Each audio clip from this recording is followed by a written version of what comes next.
Welcome back everyone. This is part 3 of chapter number 7, The Kite Maker, written by Ruskin Bond. Part 1, we did the introduction, the message given by the story, the theme of the story. Part 2, we did the explanation of page number 1 of the story, which is page 68. Now we move on to the explanation of the further part. Before that, let's quickly revise what we have read in page number 68. So we read about the age-old banyan tree which is there, on which Ali's kite had been stuck, and he goes to his grandfather and says that he has lost his kite, to which grandfather replies that do not worry, I am going to give you a new kite. So he had just finished making another kite which was of bamboo paper and thin silk. That means the thread was of thin silk and the bamboos to lay the paper, and that's how he made a kite. And it was lying in the sun to firm up, that means to become solid, so that the glue and everything that he has used to tie up the whole kites together, that is laid up. It was a pale pink kite with a small green tail. The color of the kite was pale pink, that means dull pink, light pink, and it had a green tail, that means the thread, the string that was tied to the kite, that was green. The old man handed it to Ali, and the boy raised himself on his toes and kissed his grandfather's hollowed out cheek. So here this shows that he became really happy. So what did he do? As soon as grandfather gave Ali the kite, he was so happy that he raised upon his toes. That means he lifted himself up upon his toes and he kissed his grandfather's hollowed out cheek. And the cheeks were really thin. Okay, they were not chubby, so hollowed out cheek. That shows that he was thin. I will not lose this one, he said. This kite will fly like a bird. And he turned on his heels and skipped out of the courtyard. And in excitement, he said that I'm not going to lose this kite. I'm going to fly it properly, and this one will fly like a bird. Now, like a bird, that means he's comparing the flight of the kite with that of the bird. Okay, so here it's written also in literary terms that this is a simile where flight of the kite, that means the movement of the kite in the sky, is compared to the movement of bird. Okay, and he turned on his heels, that means he quickly ran away from there. The old man remained dreaming in the sun. The old man did not go anywhere. He was still sitting there and he was dreaming to himself. His kite shop was gone. The premises long since sold to a junk dealer, but he still made kites for his own amusement and for the benefit of his grandson Ali. He had a shop earlier, the kite shop, but that shop had long been sold to a junk dealer, a scrap dealer, but he still made kites for his own amusement, for his own enjoyment, for his own happiness, and for the benefit of his grandson Ali. That means because his grandson liked flying kites so much, so he did not stop making kites, even though he had sold out the shop, but he continued making kites because he found his happiness in making kites, as well as he wanted his grandson to relish upon those kites made by him. Not many people bought kites these days. Adults disdained them and children preferred to spend their money at the cinema. And not a lot of people used to buy kites these days. He's talking about the present days. He says not a lot of people are interested in buying kites, and then he says adults disdained them. That means did not like them. The meaning is given at the end of the page. Disliked them. They did not like the kites at all now. And the children now prefer to spend their money on cinema. That means they want to go to the cinema hall, go to the theater halls and watch movies. Their interest in kites has reduced drastically. Moreover, there were not many open spaces left for the flying of kites. So first reason why people did not buy kites was they did not have the time for it. They did not want to spend money on kites. Adults did not like them, and children now prefer to spend their money and time on cinema, on movies. And second reason, that there were not many open spaces which were left for flying of kites. All around there are buildings. Concrete land is there. The city had swallowed up the open grassland that had stretched from the old fort's walls to the river bank. he is pointing out to a very important fact here, that we have covered the whole land with concrete. We have not left even a single space, even a single piece of land which is open for plants to breathe, for trees to grow. We have built buildings all over. That is what grandfather is thinking here, that the city had swallowed up the open grassland. Here this is personification, because a city cannot swallow. This is the swallowing means how you swallow your medicines, right? So the city had swallowed up the open grassland. That means the city is imagined as a beast, as a giant who is constantly expanding in size, who is constantly growing. Okay, with each day it is growing in size, and it is eating up all the open places, all the open grasslands, all the open field and land.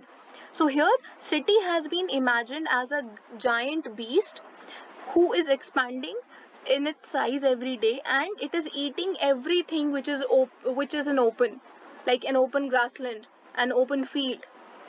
So here it says the part that had stretched from the old fort's walls to the river bank, all the places under it, all the land under it has been concreted, has been covered with concrete.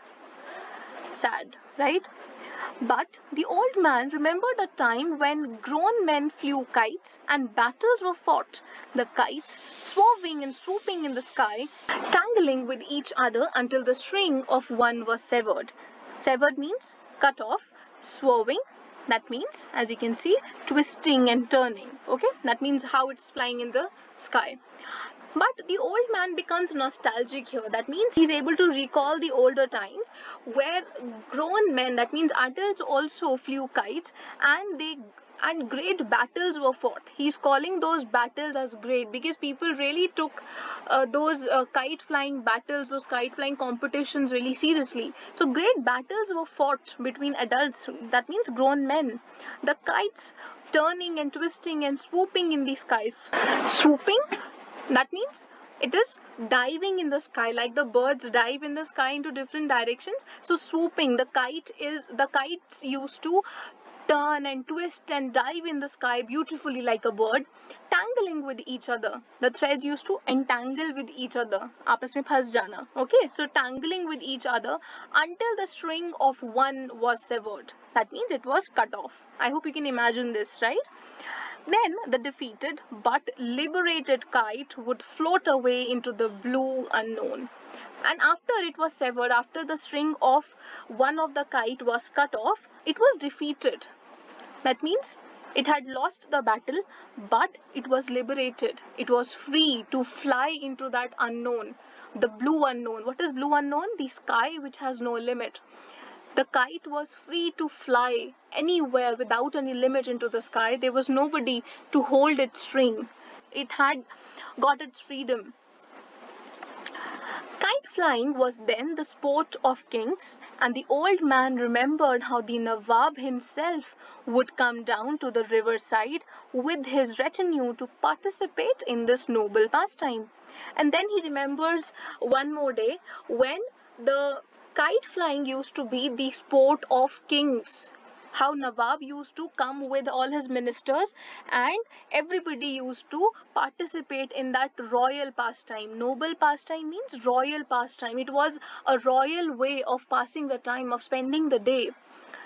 And what was the thing that they used to do? What was the sport? The sport was nothing but kite flying. There was time then to spend an idle hour, that means a free hour, with a gay, that means with happiness, dancing strip of paper. People used to spare out time, people used to take out time out of their day to spend that hour, that half an hour or 1 hour, when they used to play, when they used to participate with that strip of paper, that dancing strip of paper, which is kite. Now everyone hurried. In a heat of hope, and delicate things like kites and daydreams were trampled underfoot. He is here telling us the reality of today's world. Okay, he says now everyone hurry. That means nowadays everybody is in a hurry. Nobody has any time for each other. In a heat of hope, that means they are actively and intensely involved in their activities, in their task. And delicate things like kites and daydreams were trampled underfoot. That means people no more had time for these delicate things, these small, petty things of every day, which are kites and daydreams. When you sit down by yourself and you think about yourself, you think about your life. People do not have time for this. These are trampled underfoot. He says that these small things, which used to give a lot of happiness to people at that time, now these are crushed completely. That means people no more pay heed to them. People are no more interested in them. I hope everybody would agree that this is the reality. Nowadays, we don't have any time to involve ourselves or to indulge ourselves in these activities. He, Mahmood, the kite maker, had in the prime of his life been well known throughout the city. So Mahmood, who is the grandfather in the story, in when he was living the best years of his life, at that time he was well known throughout the city. That means everybody knew that Mahmood is a kite maker. He was famous. Some of his more elaborate kites once sold for as much as 3 or 4 rupees each. It's a very big thing for at that time. It's about 70 to 80 years ago. At that time, something like kite is getting sold for 3 4 rupees. That means it had been very much attractive and royal. Okay, so some of his more elaborate kites, that means something which he had made very in a very complicated way, in a detailed way. Okay, very intricate. So some of his more intricate kites once sold for as much as 3 or 4 rupees each. That means he is a really great kite maker. At the request of the Nawab, he had once made a very special kind of kite, unlike any that had been seen in the district. And once what happened, Nawab of the city, he requested Mahmud to make a special kind of kite, and he had made it, and nobody had ever seen a kite like that. It consisted of a series of small, very light paper discs trailing on a thin bamboo frame. To the end of each disc, he fixed a sprig of grass, that means a small branch of grass, forming a balance on both the sides. So what did he do? He made that kite with bamboo frame. The frame of the kite was made up of bamboo, and paper discs were attached to those bamboo frame. The surface of the foremost disc was slightly convex, and a fantastic face was painted on it, having two eyes made of small mirrors. Okay, on the next page the picture is given. Let me show it to you, then it would be easier for you to understand. As you can see, the foremost part is a little convex, and there are two eyes which are made with mirror. Okay, so look at this kite, how elaborate, how much detailing has been done in this kite. Okay, let's move.